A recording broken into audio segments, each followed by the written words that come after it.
I have to start with Michael because I feel like this is the performance in 30 years we're still going to be talking about. You had a front row seat to it. I mean, what did you take away from it? What do you think made it so special that it is so extraordinary?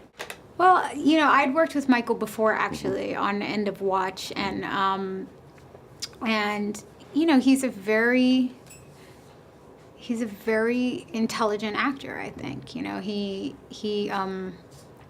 he spends a lot of time embodying the role, and we spent time together.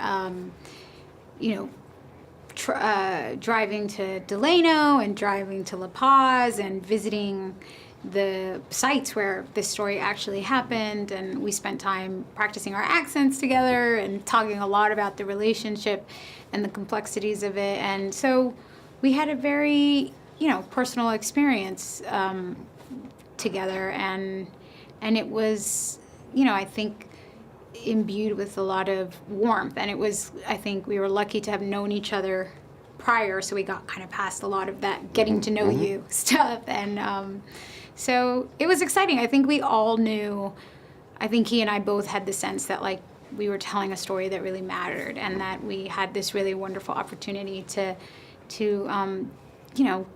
finally tell this story that shockingly had not been shared.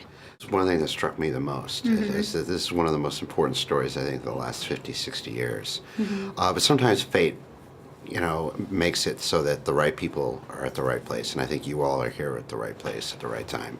And one of those people clearly is Diego. And this is a passion project. What most impressed you, or what will you take away from the experience of him on this particular movie?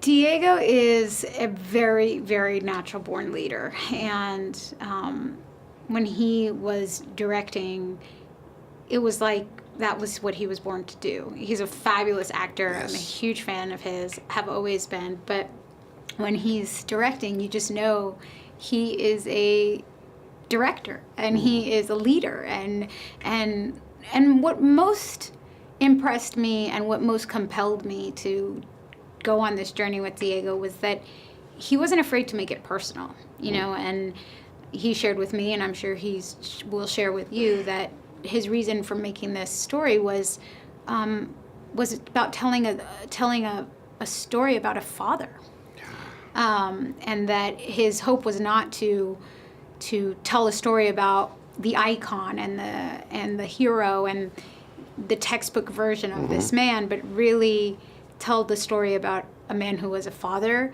a husband, a person who was flawed and had to make sacrifices in order to effect the change that he did. And I think that could be one of the most powerful messages, is if we take these people we put on a pedestal and say they were people like you and I are people. So that means we can't pass the buck. If they're capable of it, then so are we. And I think that's an empowering message.